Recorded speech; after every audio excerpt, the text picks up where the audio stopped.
Hello दोस्तों, नमस्कार। कैसे हैं आप सब। अभी हमने पिछले वीडियो में ए और ए एन का यूज़ समझा था कि थोड़ा सा अच्छे से कि कहाँ पे ए लगेगा और कहाँ पे ए एन लगेगा। तो अभी हम आते हैं थोड़ा सा उसी से एक कदम आगे बढ़ाते हुए, जिस पे हम दिस और डैट का यूज हम समझेंगे। अभी दिस डैट, फिर दिस दोज, फिर हम आगे आएंगे हैज, हैव, हैड, फिर was, were, is, am, are, will, shall, mod, else. फिर उसके बाद से आपका आ जाता है प्रीपोजिशन, कंजक्शन। फिर उसके बाद से आपका टेंस। मतलब बहुत कुछ चीज़ें हैं इंग्लिश में जो आपको पढ़ना है। तो अभी तो एकदम बिल्कुल हम बेसिक से स्टार्ट कर रहे हैं ताकि हर एक बच्चे को समझ में आए। तो अभी हम चल रहे हैं जिस पे दिस और डैट का यूज हम थोड़ा सा समझते हैं। तो होता यह है कि जैसे कि अगर मान लीजिए दिस वहाँ पे यूज किया जाता है, जैसे कोई भी वस्तु जो आपके नज़दीक रखा हो। मतलब जैसे अगर मैंने बोला कोई चीज़ एकदम बिल्कुल हमारे, जैसे ये मार्कर है, तो अगर हम इसको बताएंगे तो क्या बताएंगे, यह एक मार्कर है या दिस इज ए मार्कर, यही चीज़ हम बता सकते हैं। अब तो इसको वह एक मार्कर है तो नहीं तो बता सकते हैं ना, क्योंकि हमसे दूर नहीं है, ये हमारे पास ही है। यानी कि जो हमारे पास होती है, कहने का मतलब जिसका लोकेशन हमसे नज़दीक में होता है वहाँ पे हम दिस का प्रयोग करते हैं, और जिसका लोकेशन हमसे थोड़ा सा दूरी पे होता है वहाँ पे डैट का प्रयोग करते हैं। ठीक है, ये चीज़ें आपको समझ में आ गई होगी। अभी देखिए हम इसके ऊपर थोड़ा सा हम थोड़ा सेंटेंस हम बना के तब इसको अच्छे से समझेंगे। बाकी जो हम इससे पहले वॉल्स और कॉन्सोनेंट का जो हमने यूज बताया था वो अच्छे से आपके माइंड में बैठा रहेगा, तभी यहाँ पे और अच्छे से चीज़ें समझ में आएगी, क्योंकि उसी का यूज होके इसमें थोड़ा सेंटेंस आगे बढ़ता चला जाएगा। ठीक है, चलिए आते हैं। जैसे अभी मैंने बोला दिस, THIS, इसको क्या बोला जाता है, दिस। दिस मतलब यह। ठीक, और THAT, डैट, इसको क्या बोला जाता है, वह। तो ये कहाँ पे यूज होगा, कैसे होगा, तो इसका हम देख लेते हैं। जैसे पिछले वीडियो में हमने समझा था, जैसे यह एक सेब है, यह एक सेब है, तो जो लास्ट में है इसके लिए इज लग जाएगा। अब यहाँ पे चीज़ें चेंज होता है, तो केवल है पे डिपेंड मत होइएगा कि यहाँ पे है तो हर जगह इज लगा दिए। नहीं, ऐसा नहीं होता है, क्योंकि हम आगे चलेंगे तो वहाँ पे हैज और है। लेकिन अभी के लिए समझ लीजिए दिस, यह है, यहाँ पे यह है, तो यहाँ पे दिस, THIS, दिस हो जाएगा। और इसके साथ इज, इसको क्या बोलते हैं, इसका इज। यहाँ पे AFFLA, एफल। ठीक है, तो यहाँ पे क्या हो जाएगा, यहाँ पे पहला अक्षर क्या है, पहला अक्षर क्या है, ए, और बोलने पे भी क्या आ रहा है, ए का साउंड। ठीक है, ए का साउंड, तो यहाँ पे ए का साउंड क्या हो गया, वॉल्स का साउंड आ रहा है, और जब वॉल्स का साउंड आता है तो क्या लग जाता है, एन। इससे पहले आपको क्लियर समझाया था, ये चीज़ें आपको समझ में आ गई होगी। ठीक है, जैसे मैंने बोला वह एक, मान लीजिए वह एक, चलिए एकदम बिल्कुल गेंद, बहुत इजी से जा रहे हैं, वह एक गेंद है, बहुत इजी। तो वह का इंग्लिश क्या होता है, THAT, डैट, और इसके साथ इज लग जाएगा हर जगह, इज। और बॉल का क्या होता है, BALL, बॉल, और यहाँ पे क्या लग जाएगा, अ। ठीक है, दिस इज अ बॉल। ठीक है, ये चीज़ें आपको समझ में आ गया, कोई दिक्कत नहीं होनी चाहिए।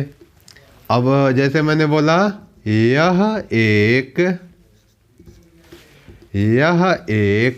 अगर मान लीजिए बिल्ली है, यह एक बिल्ली है। तो यह का क्या होता है, THIS दिस, और यहाँ पे इज लग जाएगा, अभी मैंने बताया था, और CAT कैट होता है, तो कैट के साथ क्या लग जाएगा, आ। ठीक है, क्यों, पहला अक्षर क्या है, कॉन्सोनेंट। ये आपको पिछले वीडियो में अच्छे से समझाया था कि AEIOU को छोड़ के अगर कोई भी दूसरा वर्ड दूसरा लेटर अगर आता है AEIOU को छोड़ के, तो वहाँ पे क्या लग जाएगा, ए लग जाता है। ठीक है, ये चीज़ें आपको समझ में आई होगी। जिस बच्चे को ये चीज़ें समझने में प्रॉब्लम हो रही है, क्यों ए लग रहा है, क्यों AN, वो पिछला वीडियो रेफर कर सकता है, वहाँ पे आपको बहुत अच्छे से समझ में आ जाएगा। चलिए ठीक है, आगे बढ़ते हैं। इसी पे थोड़ा सा एक आगे, अभी जैसे थोड़ा सा मैंने बोला, वह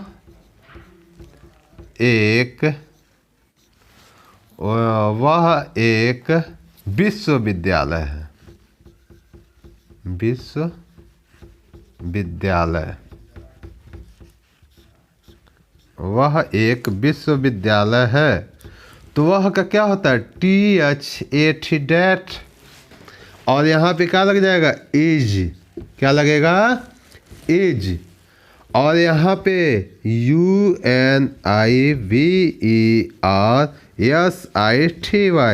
यूनिवर्सिटी। और यूनिवर्सिटी में क्या होता है, कैसे लिखते हैं, किसका साउंड होता है, यू का, यानी कि यू का किसका साउंड हो गया, कॉन्सोनेंट का साउंड आ गया। और जब कॉन्सोनेंट अगर साउंड आ रहा है पहला अक्षर, तो क्या लग जाएगा, that is a university. Same concept वहाँ पे, सेम कॉन्सेप्ट यहाँ पे। चलिए, हम ज़्यादा चीज़ें लेके नहीं चलेंगे, क्योंकि हम ज़्यादा चीज़ें एक बार में पढ़ाएंगे आपको प्रॉब्लम काफ़ी हो जाएगी। इसलिए हम बहुत एकदम बिल्कुल बेसिक से और छोटी छोटी चीज़ें लेके, छोटी चीज़ें कहा जाता है ना, छोटी बातें मगर मोटी बातें, यानी कि छोटी बात है लेकिन काफ़ी काम की बातें हैं। ये चीज़ें आपको बहुत लोगों ने बता दिया होगा जहाँ पढ़े होंगे। देखिए, हम नहीं बोल रहे हैं कि केवल, कई जगह है जो बहुत अच्छे टीचर हैं, वहाँ पे आपका सीधे, वहाँ पे सीधे बता देंगे ए लगेगा, लेकिन काफ़ी जगह हम भी देखे हैं वहाँ पे सीधे देख लिए पहला अक्षर यू है, यहाँ पे AN लगा दिए, वो टोटली रॉन्ग हो जाता है। तो वहाँ पे हमको केवल वर्ड पे नहीं, लेटर्स पे नहीं जाना है, हमको साउंड का भी ध्यान रखना है। ठीक है, चलिए, ये चीज़ें आपको क्लियर हो गई होगी। अभी हम थोड़ा सा और इस पे प्रैक्टिस कर लेते हैं, ताकि आपको सेंटेंस स्ट्रक्चर में कोई प्रॉब्लम ना हो। चलिए,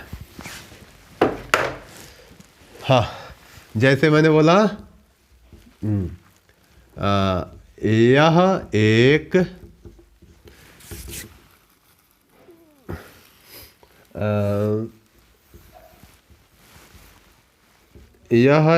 कुत्ता है, तो क्या हो जाएगा, THIS, this is a dog. ये आप साथ में बोलते चले जाएंगे। एक बार सेंटेंस को आप देखिए और उसके बाद से तुरंत मन में बोलिए, कैसे, दिस इज अ डॉग। उसके बाद से अगर हिंदी कॉपी में उतारेंगे तो ये चीज़ें आपको बहुत अच्छे से और हमेशा के लिए क्लियरिटी हो जाएगी। ठीक है, चलिए, अभी मैंने बोला वह एक लड़का है,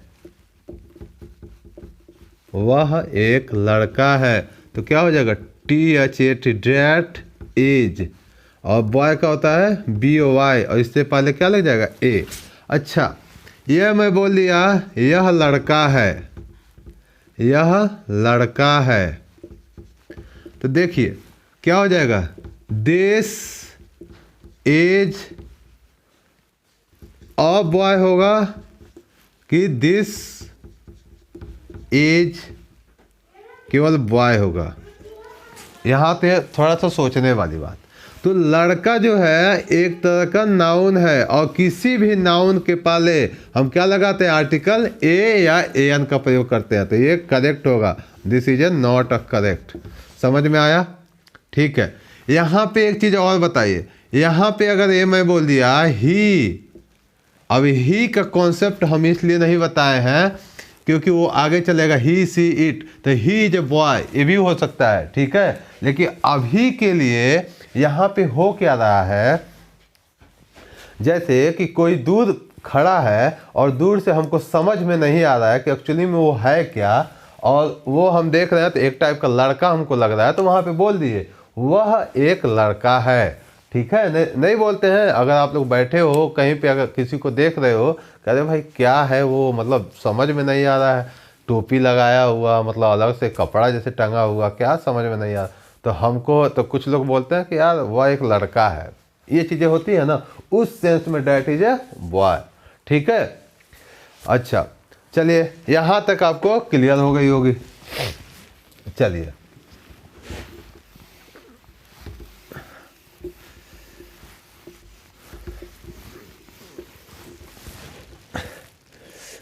आगे चलते हैं। इसी के ऊपर ये मैंने बोल दिया अभी, और इस पे थोड़ा सा हम, जब तक पूरी तरह से अच्छी तरह से हमारा पकड़ ना हो जाए तब तक इस पे प्रैक्टिस हम करते रहेंगे। वह एक घड़ी है, वह एक घड़ी है, यह एक घड़ी है, तो यह का क्या होता है, THIS, दिस इज। और वॉच क्या है, WATCH, वॉच वाला अक्षर क्या है, वॉच। ये किसका साउंड दे रहा है, कॉन्सोनेंट का, तो यहाँ पे दिस इज ए वॉच, ठीक। वह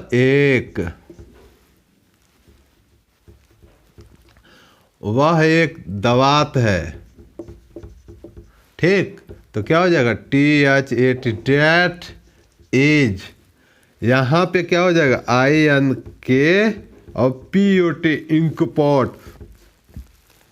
पहला अक्षर क्या है, आई क्या हो रहा है, साउंड भी इसका क्या हो रहा है, आई, यानी कि वॉवेल्स का भी साउंड आ रहा था, यहाँ पे क्या लग जाएगा, AN, ठीक है।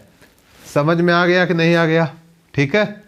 तो इसी पे आप लोग सीधा थोड़ा सा आपके लिए मैं बता रहा हूँ, A to Z, ए से लेके, मतलब जितना आपको ए से याद आए, बी से याद आए, सी से याद आए, पूरा लेके एक देश का और डैट का आप सेंटेंस बना के थोड़ा प्रैक्टिस कीजिएगा। ये चीज़ें अगर आप प्रैक्टिस करते चले जाओगे, इतना मैं गारंटी के साथ मैं बता रहा हूँ, इंग्लिश तो इतना मैं बना दूंगा कि आपको आगे किसी भी प्रकार की कोई दिक्कत नहीं होगी, चाहे कंपटीशन हो, चाहे आपका किसी भी प्रकार का कोई भी, जैसे इंग्लिश स्पीकिंग हो गया, वहाँ पे भी आपका इंग्लिश अच्छे से समझ में आ जाएगी, कोई दिक्कत नहीं होगा, ठीक है। तो एक कुछ लोग बताते हैं कि भाई सेंटेंस रट लो, रट के चले जाओ। भाई सेंटेंस कैसे रटोगे यार, भाई हमारा तो नेटिव नहीं है ना, नेटिव लैंग्वेज तो नहीं है ना, जहाँ पे हम मतलब मदर टंग जैसे हमारा, कि जहाँ पे हमारा जन्म हुआ, जो भाषा हम डेली बोल रहे हैं, तो बचपन से जब सुन के हम क्या कर रहे हैं, डेली हम सुन रहे हैं हिंदी, और थोड़ा सा हम प्रैक्टिस कर रहे हैं, थोड़ा सा हम सेंटेंस याद कर रहे हैं, उसके बाद से क्या होगा, कहाँ यूज कर पाओगे, ठीक है। तो वहाँ पे हमको थोड़ा सा लगता है पहले आप सेंटेंस का फॉर्मेशन अच्छे से अगर आपको आ गया, यानी कि सेंटेंस अगर आप अच्छे से बना लोगे, तो इतना जान लीजिए कि फिर आपको इंग्लिश बोलने में कोई प्रॉब्लम नहीं होगा।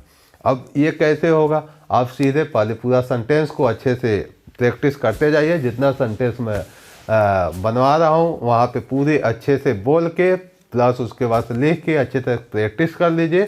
प्रैक्टिस करने के बाद जब आपको हम आगे बताएंगे, तो वहाँ पे जैसे किसी भी रैंडम नंबर पे कॉल कर लीजिए। रैंडम नंबर यानी कहने मतलब आप क्या कर सकते हैं, अमेजॉन, फ्लिपकार्ट, ठीक है, हम तो ऐसे ही करते थे, कॉल किए, वहाँ पे इंग्लिश पे बात करना चालू कर दिए। सीधी बात, कौन हो हमको देखने आ रहा है, क्या कर रहे हैं, किससे बात कर रहे हैं, हमसे क्या मतलब है। बस हमारे अंदर डेडिकेशन होना चाहिए कि हमको इंग्लिश अच्छे से बोलना है, ठीक है। तो ये चीज़ें आपको कोई भी नहीं रोक सकता कि आप इंग्लिश में पूरी तरह फ्लुएंट हो जाओ, कोई नहीं रोक सकता है। हम नहीं बोलते हैं फ्लुएंट, हम बोलते हैं एलोक्वेंट। इसका जो एक वर्ड अपर होता है, ठीक है। तो थैंक यू सो मच, यहाँ तक आपने वीडियो को वॉच किया। और बाकी की चीज़ें जो अगला जो होगा दीज और दोज, दीज दोज के बाद हम थोड़ा सा बिलोंगनेस पे समझेंगे कि जैसे हमारी कोई गाड़ी जैसे हमको बिलोंग करती है, उसके ऊपर हम थोड़ा सा क्लियर करेंगे जिस पे हैज हैव आता है। तो आपको टेंशन मत लीजिए, आपको हर एक चीज़ पढ़ाया जाएगा और हर एक चीज़ एक रूटीन तरीके से और अच्छे तरीके से, ठीक है, वहाँ पे सब कुछ समझाया जाएगा, ठीक है। हम डायरेक्ट आपको पेड़ पे नहीं चढ़ाएंगे, थोड़ा नीचे से फिर उसके बाद से डायरेक्ट आप चढ़ जाएंगे, ठीक है। Thank you so much, good night, take care और फिर मिलेंगे।